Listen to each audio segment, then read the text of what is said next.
கோடைக்காயின்னு காய்க்கும். அந்த கோடைக்காய் வந்து ஜூலை மாசம் பூக்கும். இந்த வருஷம் புதுசா நானே எனக்கே இதா இருக்கு. புதுசா இந்த வருஷம் மே மாசம் பூத்திருக்கு. இப்பதான் நான் பார்த்திருக்கேன். அந்த மரத்துல வந்துகிட்டு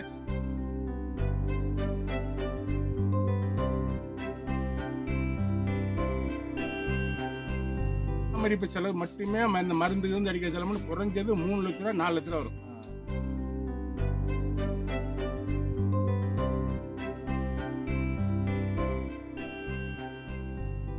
தமிழ்நாடு முழுவதுமே இன்னைக்கு நிலைமை வரைக்கும் பார்த்தீங்கன்னா வெயில் சுட்டு வச்சுக்கிட்டு இருக்கு. மக்கள் வெளியே கூட போக முடியல. கிட்டத்தட்ட 114 111 டிகிரி ஃபாரன்ஹீட் வரைய வெப்பம் வந்து அதிகரிச்சுட்டு இருக்கு. வெப்பத்தோட தாக்கம் தாங்காமல் நிறைய பேர் ஜூஸ் கடை, இளநீர் இது மாதிரி சாப்பிட்டுருக்காங்க. ஆனால் இந்த வெப்பம் மனிதர்களை மட்டும் தாக்கலைங்க, விவசாயத்தையும் தாக்கியிருக்கு. இந்த வெயிலுக்கு அதிகமாக கிடைக்கக்கூடியது மாம்பழம், மாங்காய் நிறைய பேர் விரும்பி சாப்பிடுவான். ஆனால் இந்த வருஷம் பார்த்தீங்கன்னா இந்த வெயிலின் தாக்கம் காரணமாக வந்து மா விளைச்சல் ரொம்ப குறைஞ்சிருக்கு. மா விளைச்சல் ஏன் குறைஞ்சிருச்சு, என்ன காரணம் எப்படின்ட்டு அந்த விவசாயம் பார்க்குற ஒரு விவசாயி நம்ம கூட இருக்காரு, அவர்கிட்ட போய் கேட்கலாம். ஐயா வணக்கம். வணக்கம். வணக்கம். இந்த வருஷம் ஏன் மா விளைச்சல் குறைஞ்சிச்சு, என்ன காரணம் இருக்கு? என்ன காரணம்னா, எங்களுக்கு நாங்க வந்து இப்ப இந்த விவசாயம் இந்த மா விளைச்சல்னு கிட்டத்தட்ட 27 வருஷமா நாங்க வந்து விவசாயம் பண்ணிக்கிட்டு இருக்கோம். 27 வருஷத்துல வந்து இதை காட்டிலும் வெயில் அதிகமாக இருந்திருக்கு. கரெக்டா டிசம்பர் மாசம் பூ பூத்தாத்தான் அதனுடைய விளைச்சல் வந்து அமோகமா இருக்கும். டிசம்பர் மாதம் பூத்துச்சு. எல்லா மரமும் ஓரளவுக்கு ஒரு பாதி மரம், இப்போ 300 மரம்னா ஒரு பாதி மரம் 150 மரம் பூத்துச்சு. பூத்தாலும் ஜனவரி மாதம் அதிகமான வெயில்னு இந்த வருஷம் வந்து நம்ம பார்த்துருக்கோம். அந்த ஜனவரி மாதம் அதிகமான வெயில், அந்த பூ பூராமே அதிகமாக அப்படியே கீழே விழுந்துருச்சு. நாங்களாம் அடுத்து எவ்வளோ ட்ரை பண்ணி மருந்து அடித்து அது பூ நிற்கிறதுக்கு எவ்வளோ ட்ரை பண்ணி பார்த்தோம், பூ நின்ற பாடு கிடையாது. இது மாமரம் விளைச்சல் பார்க்குறீங்க, நீங்கள் ஒரு எத்தனை வருஷம் பார்க்குறீங்க, இத்தனை வருஷத்தில் இந்த மாதிரி ஒரு உங்களுக்கு பாதிப்பு வந்திருக்கா? இந்த மாதிரி பாதிப்பு வந்ததே கிடையாது. இப்போ வந்து ஒரு 300 மரம் இருந்துச்சுன்னா ஒரு பாதி மரம் காய்ச்சிடும், ஒரு 100 மரம் காய்ச்சிடும். அதை விட ரொம்ப குறைஞ்சாலும் ஒரு 50 மரமாவது காய்ச்சிடும். இந்த வருஷம் பார்த்தீங்கன்னா 300 மரத்தில் ஒரு ரொம்ப குறிப்பிடுச்சுன்னா ஒரு 4-5 மரம் தான் நம்மளுக்கு விளைச்சலுக்கே வந்திருக்கு.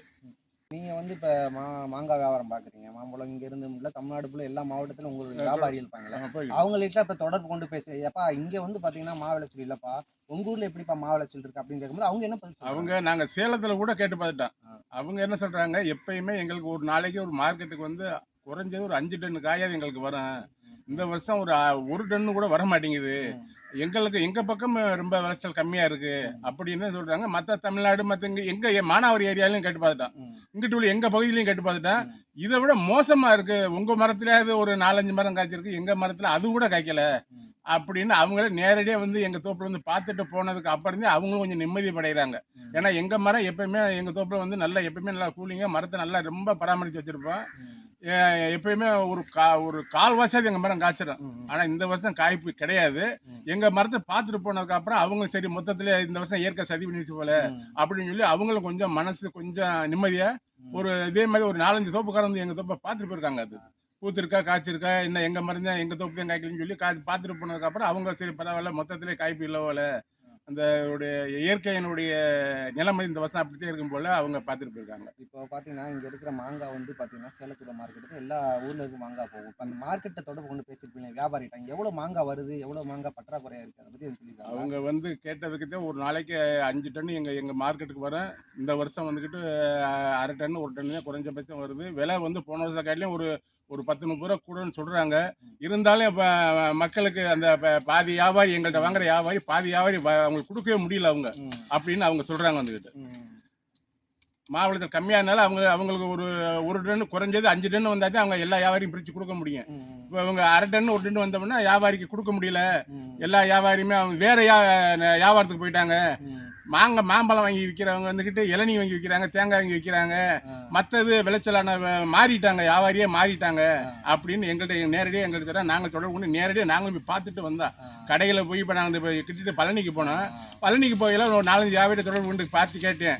ஆனால் இந்த வருஷம் ஒன்றுமே மாமரம் என்ன பூக்கவும் இல்லை எதுவும் இல்லை, அதனால நாங்கள் வேற வியாபாரத்துக்கு வந்திருக்கோம் அப்படின்னு அவங்களே நேராக என்ற கேட்டு சொல்கிறாங்க. இப்போ சில மாங்காய் மரத்தை பார்த்தோம், இந்த டைம் வந்து காய் பிடுங்குற டைம், இப்போ சில மாங்காய் மரத்தில் பூக்கள் இருக்கு, பூத்துக்கிட்டு இருக்கு, அது என்ன காரணம்? அதுதான் எங்களுக்கும் தெரியல.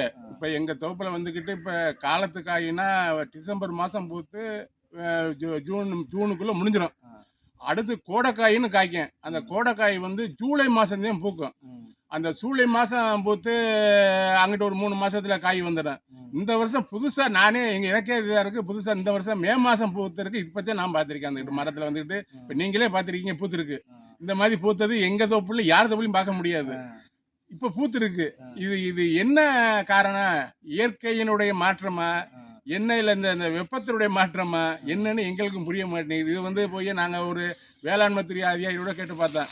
என்னங்க இந்த மாதிரி இருக்கு மாமரம், இது இந்த மாதிரி பூத்திருக்கு அப்படின்னு கேட்டோன்னே அவங்களும் எங்களுக்கு நாங்க என்ன செய்ய முடியும், உங்களை மாதிரியே உங்களுடைய தோட்டத்தை நீங்க பராமரிக்கிற மாதிரியே நாங்க வந்து பார்ப்போம், எங்களுக்கே தெரியல, எல்லா தோப்பும் அப்படியே இருக்கு, அதிகாரிகளே அவங்களே தெரியலன்னு சொல்றாங்க. தெரியலன்னு சொல்றாங்க. இந்த மாதிரி இப்ப இந்த மாசத்துல பூக்காது, பூக்க சான்ஸ் இல்ல, பூக்குது உங்க மேல இந்த பூத்து இருக்கு, அவங்களும் பார்த்துட்டு போனாங்க, பூத்து இருக்கு எங்களுக்கு எவ்வளவுபடியா இருக்கு அப்படின்னு அவங்க இந்த மாதிரி இப்ப பூக்குற மரம் காய் வரவே வராது.